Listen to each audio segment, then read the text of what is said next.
नाम सुद्धा यज्ञाची शास्त्र सांगत आहे ना, त्याला नामयोगीच म्हणतात ना.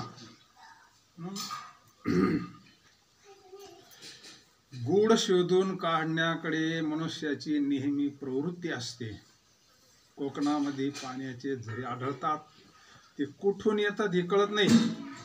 म्हणजे केवळ दृश्यामध्ये असणाऱ्या गोष्टीचे देखील मूळ आपल्याला उकलत नाही, मग जे अदृश्य आहे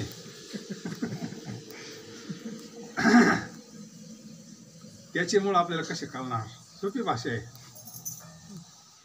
मी बोलतो कसा, माझे मन कुठून येते, हे देहबुद्धीत आसराणाऱ्यांना कळणे कठीण आहे. नामामध्ये जे स्वतःला विसरले ना, त्यांनाच मी खरा कळलो म्हणजे. काय आवता बाबा असतील, बरोबर काका असतील,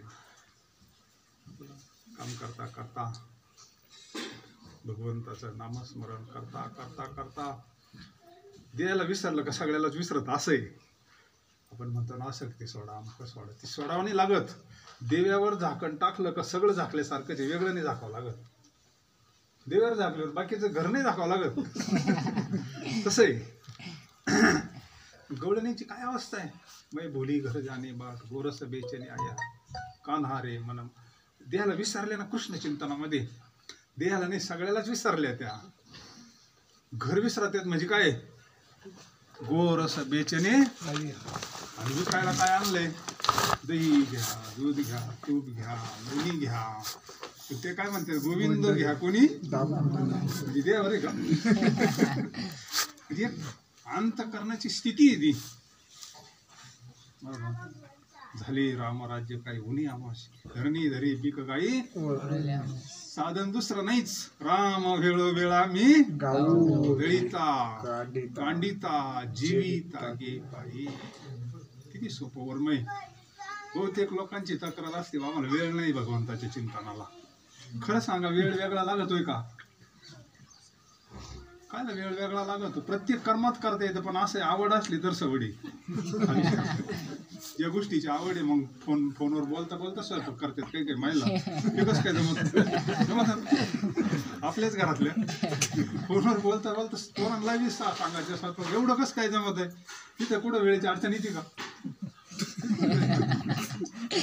आवड आहे ना त्याच्याबद्दल. त्यातले त्यात आवडीचा फोन आल्यानंतर तर मग तसंच येईल. परमार्थ वेगळा नाहीच. परमार्थ म्हणजे वेगळं काहीच बदल नाही. वरून करायचा परमार्थच नाही, परमार्थ आतून होत असतो.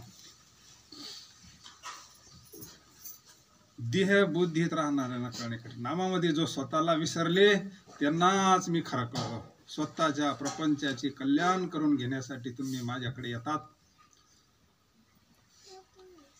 पण कोळसा जितका जास्त उघळा तितका तो काळाच होत जातो. त्याप्रमाणे प्रपंचामध्ये कशी केले तरी दुःखच पदरात पडते. त्याचं स्वरूपच दुःख आहे ना. त्याचं मूळ ज्याचं दुःख आहे, आपल्याला काय भेटणार आहे त्याच्यापासून? सुख मिळाल्यासारखं वाटतंय आपल्याला, पण टिकत का? 1 कोटी रुपये झाले समजा मकाची, गृहीत धरू आपण. ते ठराविक दिवस सुख होईल जर पण टिकत नाही ना. आणि जे टिकत नाही ते खरं नसतं. खरं सुख कधी नष्ट होत नसतं.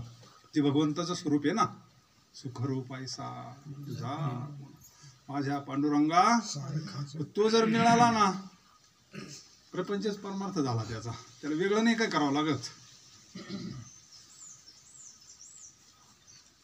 कोळशाचा दृष्टांत येतो. तसं किती मागा, संत देतच असतात, पण असं मागावं ना ते कधी नष्ट होणार नाही. वस्तू अमोली कधी मेरे सद्गुरु राम रतन धन पायोजी मैंने राम काही मागत नाही. संत संग दी. संत संघ मागितला जगद्गुरूंनी का? संत संघामध्ये चित्ताला विषयाचा विसर पडतो. की ते कसंही चित्त असू दे एखाद्याचं, कसंही आणून कीर्तनात बसावं, कीर्तन तसं पाहिजे ना, वातावरण पाहिजे, त्याला 2 तास विसरच पडला पाहिजे सगळ्याचा. कशी शक्ती? कीर्तन म्हणजे सामान्य गोष्ट आहे का? समाधीचे सुख सांडा वाळवणी ऐसा या कीर्तनी ब्रह्मरस. त्याच्याकरता साधना आहे ना. सत्संग दिंडीमध्ये येतो का घरचा आठव? विचारावं लागत कोण वारे. कशाची ताकद आहे? भजनाची ताकद आहे महाराज. घरी होणार नाही का तसं केलं तर? होईल ना.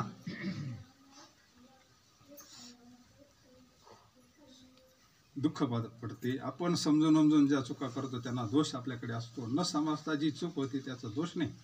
प्रपंचाच्या आसक्तीने दुःख परंपरा येते. हा अनुभव दररोज येत असून आपण प्रपंचात आसक्ती ठेवतो. हे काय खरं आहे?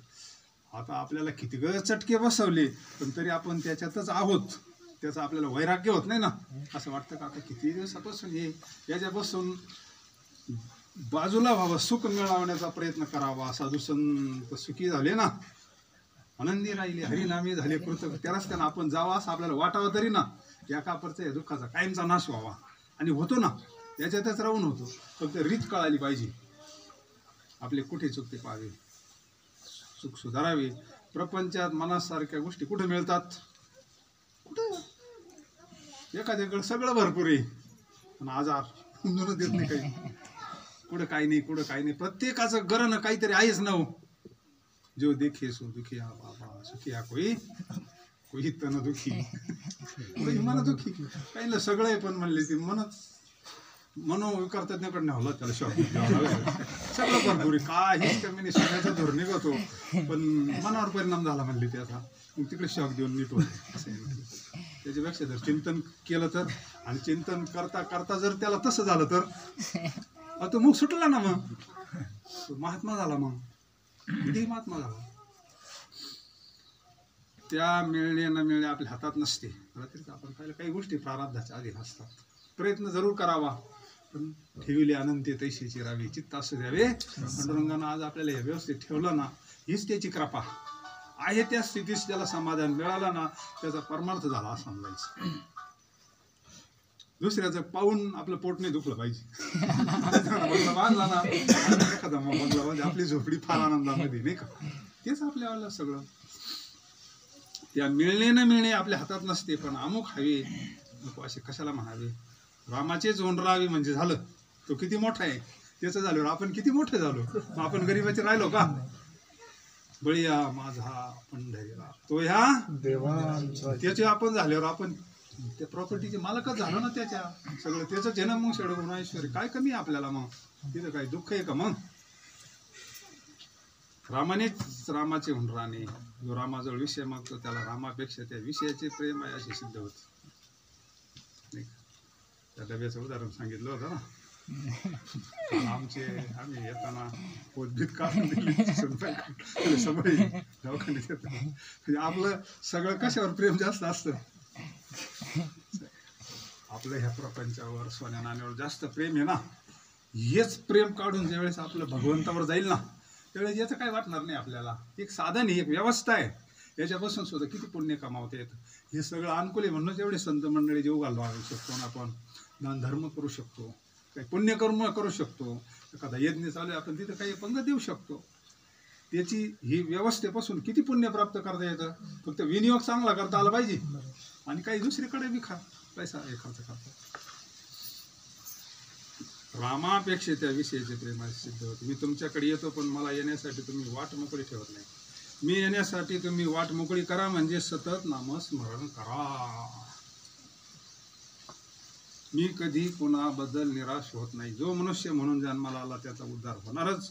मला रामा वाचून दुसरे जीवलक कोणी नाही. देहाच्या भोगांना मी कधी कंटाळलो नाही. तुम्ही भगवंताचे नाम घ्यावे या पलीकडे खरोखर मला दुसरी अपेक्षा नाही. संतांना काय अपेक्षा नाही, वडिलांना तरी काय अपेक्षा असते?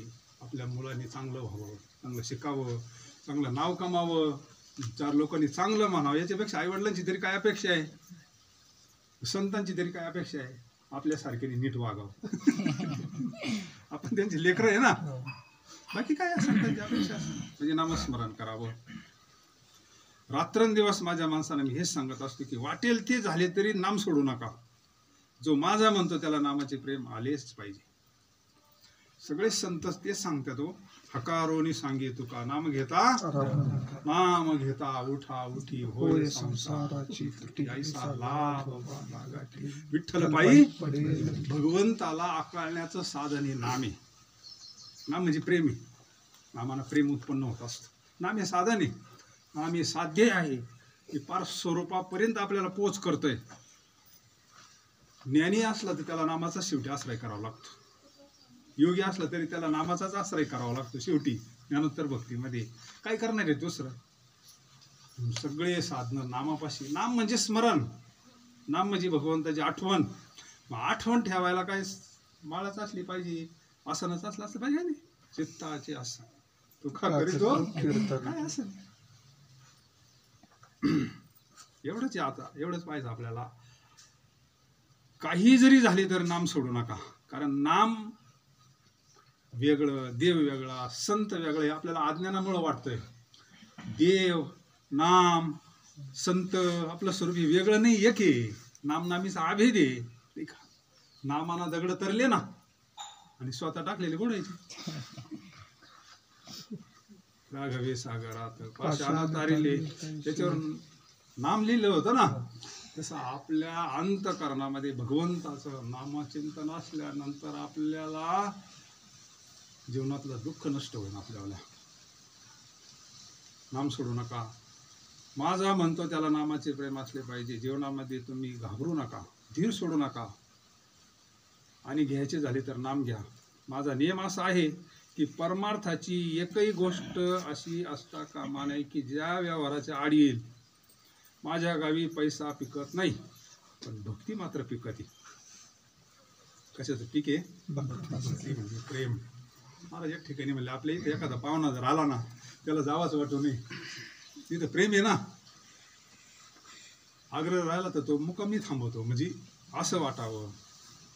म्हणजे आमच्या इथं पैसा पिकत नाही. आता बरेच मंडळी जाऊन आले गोंदवल्याला. आत्ताचं गोंदवलं आणि त्या काळातलं गोंदवलं, साईबाबाच्या काळातले, महाराजांच्या काळातले महाराज.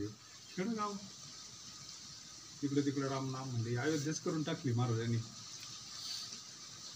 ज्याच्याजवळ भगवंताचे नाम आहे त्याच्या मागे पुढे उभा आहे. पहा, सुरुवात तिथे आहे आणि प्रवचन शेवट आहे तिथंच. याला उपक्रम आणि उपसंहार म्हणतात. सुरुवातीला महाराज प्रवचनात म्हणजे नाम घेणाऱ्याच्या मागे पुढे मी उभा आहे. मी म्हणजे कोण? ब्रह्मचैतन्य गोंदवलेकर महाराज म्हणजे कोण? रामदास स्वामींचा अवतार येतो. रामदास स्वामी म्हणजे कोण? हनुमंतरायचा अवतार येतो. हनुमंतराय म्हणजे कोण? भोले बाबा. भोले बाबा मग पुढं उभा आहे, मागं आहे ना तुमच्यावाल्या, नाही काहीच ना. कुठं नाही बोलले बाबा, फक्त उभाच आहे मागं पुढं. पण त्याचं नाम घेतलं पाहिजे ना. भगवंताचं शिवनाम मुखी सेवी पा कापडी आहे. भगवंताना विष प्राशन केलं, नामानं शांत झालं ना. आपल्याला हे विषयाचा विषय ना, विषय वेळे मिठी ती दिले तुझी गुरु कृपा दृष्टी निर्विष होय. आपल्याला निर्विष व्हायचं आहे ना. कशानं होईल? भगवंताना नामाचाच आश्रय केला ना. आपण भगवंताचं नामस्मरण करावं. भजन करी महादेव रामपूजी. आता मोठे जर करतात, आपण काय किरकोळे, आपल्याला कसं काय जमत? तसं मोठ्याने केला ना, लहान आपोआप करत असतो. बरं, म्हणून भगवंताचे नाम आहे त्याच्या मागे पुढे उभा आहे. मी तुमच्याजवळ आहेच, तो कसा आहे असा विचार तुम्ही करू नका. तुम्ही नुसते नाम घ्या. त्या काळातही महाराजांना काही लोक विचारायचे, म्हणले महाराज दिवसभर घेतो आम्ही, पण रात्री झोपल्यावर कोण घेईन? महाराज म्हणले तुम्ही नामस्मरण करता करता झोपीत जा. मी करतो म्हणले तुमच्या आलं ती हृदयातच आहे ना आपल्या. कुठं गेले का संत, कुठं जात नसतात. बरेच लोकांना असं वाटतं महात्म्याने देह ठेवला, पण मग आता आपलं कसं होईल बा.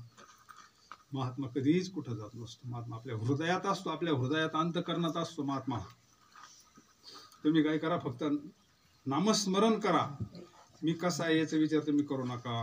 तुम्ही नुसते नाम घ्या, बाकीचे सर्व मी करतो. शुद्धीमध्ये नाम घेण्याची जबाबदारी तुमची आहे. शुद्धीमध्ये म्हणजे जोपर्यंत आपल्याला कळतंय, जोपर्यंत आपण जागे आहे, आणि ज्यावेळेस झोपतो त्यावेळेस आपल्याला कळतं का, म्हणजे बेशुद्ध झालं. थोडक्यात झोपणं बेशुद्धच आहे ना. चांगलं झोपल्यावर अंगावून काही गेलं तरी कळतंय का आपल्याला? अंगावरच एखाद्या दागिने काढून घेतलं कळत का रात्री? नाही कळणार. खरी झोप असली तर नाही कळत. दिवसभर कष्ट करेल असा वावरात, संध्याकाळी जेवण करा, डुकला लागावा, सकाळी जागी ती ना. म्हणजे ते शुद्धीमध्ये जोपर्यंत, म्हणजे आपण जोपर्यंत जागा आहे ना, तोपर्यंत नाम घेण्याची जबाबदारी. बेशुद्धीत नाम घेण्याची जबाबदारी माझी. पाच संतांनी आपल्याला किती हे दिलंय, पण आपण वेळ व्हायला घालतो. अमूल्य किमतीचा वेळ आपल्याकडे वैराग्य नाही. एखादी व्यक्ती गेल्यावर मग खटकन जागा होता आपण. अरे ते पाहुणे अमुक अमुक अटॅकनं आता जागेवर गेले बा, मग आपल्याला असं वाटतं आपला वेळ तर किती मोकार चाललाय, गप्पा हाणायला लागलो होतो आपण 2-2, 3-3 तास मोकारच गप्पा आणतो. तेवढा वेळ जर माळ जप केला, एखादा ग्रंथ वाचला, पुढे मंदिरात जाऊन बसलं, एखाद्या साधूच्या आश्रमात जाऊन बसलं, नाही नाही इथं जरी नुसतं जाऊन जरी बसला ना, तिथं भाव बदलत असतो, त्या जागेचा महिमा असतो तो, त्या तिथं तपश्चर्या झालेली असते. म्हणून आणि आपला वेळ जो व्हायला जाऊन देत नाही ना, त्याच्याकडे विवेक आहे असं समजायचं, त्याच्याकडं वैराग्य असं समजायचं. आणि खरा पांडुरंगाचा प्रसाद म्हणजे वैराग्य, हे प्रतीक आहे आपण जे प्रसाद आणतो, पण खरा पांडुरंगाचा प्रसाद म्हणजे वैराग्य. इथं राहून जो वैराग्यात आहे ना, आपल्याला एक दिवस जावंच लागेल ना एक दिवस. काय बरोबर घेणार आहे, यांच्याकरता आपण भरपूर केलं, चांगलं केलं, करणं गरजेचं आहे, ती आपली जबाबदारी आहे ना. जोडून या धन उत्तम व्यवहार उदास. ज्यावेळेस आपण हे शरीर सोडून जाणार आहोत, त्याबरोबर आपल्यावर काहीतरी आलं पाहिजे ना, त्याबरोबर आपण आयुष्यभर केलेलं पुण्य येत असतं. नामचिंतनाचं पुण्य, अन्नदानाचं पुण्य, भगवंताचं भजन, साधू संतांची सेवा, आणि जसं या असेल तसं पुढचं रिझर्वेशन होत असतं. ज्याच्याकडे पैसा वालाय ना, तो घरून विमानाचं रिझर्वेशन करतो. काही आता रेल्वेचे घरून रिझर्वेशन करतात, आणि ज्याच्यानं काहीच केलं नाही त्याला कुठं बसावं लागत, कमी तिकटावाल्याला कुठं बसावं लागेल ना. असंच आहे, वेगळं काही नाही. म्हणून जवळ हे सकळ सिद्ध आहे, हात चालावया, पाय हृदय चुकू नको, हे सगळे पुण्याची साधने आहे, भक्तीची साधने आहे.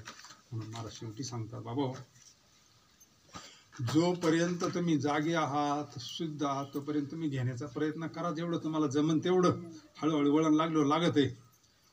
इकडं कसं सगळं वळण लागलं आपल्याला, या वेळेस किती कामं करतो आपण, तसं हे सगळं करता करता नामस्मरण करता येतं, पण सुरुवातीला थोडं हात बावा लागत. हे मन इतकं घाई काही गोडीत नसतं घेत. याला थोडं वळण लावलं का, मग त्या नामाबद्दल प्रेम तयार होतं. आणि ज्याच्याबद्दल प्रेम आहे ना, ज्याच्याबद्दल प्रेम आहे त्याचीच आठवण येते ना आपल्याला, त्यालाच फोन करतो, कोणाला त्याला करतो आपण, नाही करीत. एकदा भगवंताबद्दल अंतःकरणात प्रेम, त्यालाच भक्ती म्हणतात. ही चित्तवर भक्ती संकल्पावी माया म्हणजे अंतःकरणात प्रेम उत्पन्न झालं का तुमच्यावर कृपा झाली समजायचं. तुम्ही नाही म्हणलं तरी नामस्मरण करा. अर्जुनाचे केस कृष्ण म्हणत होते, म्हणजे काय त्यानं काय असं 1-2 दिवस जप केला असेल का? रोमात तुकोबर आहे, तुका म्हणे देव भरीला विठ्ठल काम चोखो महाराजांचे हाड विठ्ठल विठ्ठल विठ्ठल. शरीर पडलं होतं ना तिथं, इतिहास आपल्याला सगळा माहिती आहे ना. इकडे पांडुरंगाला कसं काय कळलं, हा चोखोबाचं शरीर पडलं म्हणले, पांडुरंगाला नामा जाय रे म्हणले, सगळं घेऊन ये म्हणले. त्याचं आलं भगवंताची एकरूप झाला होता ना नामाना, आणि तिथं असे किती पडलेले होते. इतिहास आपल्याला चरित्र आपण ऐकलेलं आहे माहिती बाबाच्या ग्रंथामध्ये. नामदेव राय म्हणले तिथं इतका राडा झालाय म्हणले, इतकी मंडळी गेले त्या भिंती खाली, आणि तुझा चोखोबांचाच विषय आहे ना, कस काय सापडन म्हणले. तू फक्त तिथं जाय, तिथं पाय चांगला स्पर्श करून पाय. चोखोबान जरीच त्यांनी देह पडला असन, स्पर्श झाल्यानंतर तुला नामाचा ध्वनी, पांडुरंग नामाचा ध्वनी ऐकू येईल म्हणले. तो माझा चोखोबा. आता नामदेवरायांकडे करंट होताच, ज्याच्याकडे करंट आहे त्यालाच करंट लागेल ना. नामदेवराय तर नाम जन्मताच त्यांच्या मुखातून विठ्ठल ध्वनी येत होता, म्हणून तर त्यांचं नाव नामदेव ठेवलंय ना. का नाव, अरे म्हणले हा आताच नाम घेतो, मग याचं नामदेव देवानच ठेवले ना. तो काय साधा करंट असन का. नामदेवराय गेले तिथं भजन करतात, याला स्पर्श कर. पण ज्यावेळेस महाराजांचा स्पर्श झाला तर लगेच करंट लागला, चालू होता ना. का म्हणे देव भरीला हाड विठ्ठल म्हणू शकतात. किती नामस्मरण केलं असं आयुष्यभर. सामान्य बरोबर नामस्मरण नसेल केलं, परावाणीपर्यंत जात ते नाम आतमध्ये. परावाणीपर्यंत जर गेलं ना, ते बंदच नसतं पडत. परावाणी कधीच बंद नाही पडत. या सगळ्या बंद पडत द्या तुमच्यावाले, काही फरक नाही पडत. पण आतली जी वाणी ना, ही कधीच बंद नसते पडत, ती अखंड चालूच असते. प्राणाबरोबर नाम सांभाळावं लागतं त्याला. आणि मग बांधून आणलं होतं पांडुरंगानं स्वतः पितांबरामध्ये ते सगळं घेतलं, आणि तिथं समाधी दिली ना.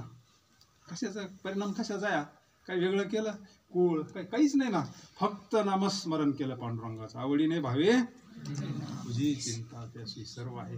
तेच म्हणले, तुम्ही काळजी करू नका, मी तुमच्या देव उभा मागे पुढे, हे म्हणणं वेगळं, आणि प्रत्यक्ष आपल्याला असा निर्धारच होणं, भगवंत आहे माझ्यावाला. पाहिजे तो काय असन ते. भीम नाही म्हणला का, द्रौपदी म्हणली पारणं सोडायचे देवाला बोलवा. बोलीच म्हणले आता द्वारकेचा राणा. आणि मग भीमदादा अर्धांडच होता ना. ते म्हणले फार स्वयंपाक झाला आता का बोलितोय, झोपला होता तो. लय टाईम म्हणले. उठ बाबा म्हणले आता फार ताटं तयार करा म्हणले. वाढू नाही झालं म्हणले आता कवा येतो. द्रौपदीला वाटलं आता काय देव येत नसते आता कायच येतं म्हणले आता कवा येणार हात सगळं झालं म्हणले. परतूक वाडा आता तू आलतो कवा म्हणले. आता भीमदादाचा काय विश्वास होता. देव उभा मागे पुढे उभे. ती गदा होती, ती गदा अशी पोलादाची गदा होती, भली मोठी गदा होती. तो असा बाहेर गेला आणि गर गर गर गर ती पोलादाची गदा वर फेकली भीमदादाना. आणि त्या गदी खाली जाऊन उभा राहायला कृष्णाचं चिंतन करीत. ती बरोबर डोक्यात पाडणार या भावाने येऊन धरला असं वरचीवर. म्हणले तू लय अर्धाने म्हणले. तो म्हणले मला माहिती तू तसा येत नसतं म्हणले. किती निष्ठा आहे पण. निष्ठा सामान्य आहे का. भगवंत आहेच आणि तो आहेच. फक्त आपला भाव तसा होण्याकरता हा सगळा एवढा डिपार्टमेंट आहे. म्हणून एवढं सुंदर स्वयंपाक ते झालं. तसं जाणं बरं नाही, काहीतरी घडलं पाहिजे थोडं. ते योग आला, माता मावल्या बाहेर येऊन बसल्या म्हणून सुंदर चाललंय. असंच तुमच्याकडून भगवंताची सेवा घडो, साधू संतांची सेवा घडो, भगवंताची सेवा घडो, भगवंताचं नामस्मरण घडो. पुंडलिका पंढरीनाथ भगवान की जय. गोपाल कृष्ण भगवान की जय. हर हर महादेव. निवृत्तीनाथ महाराज की जय.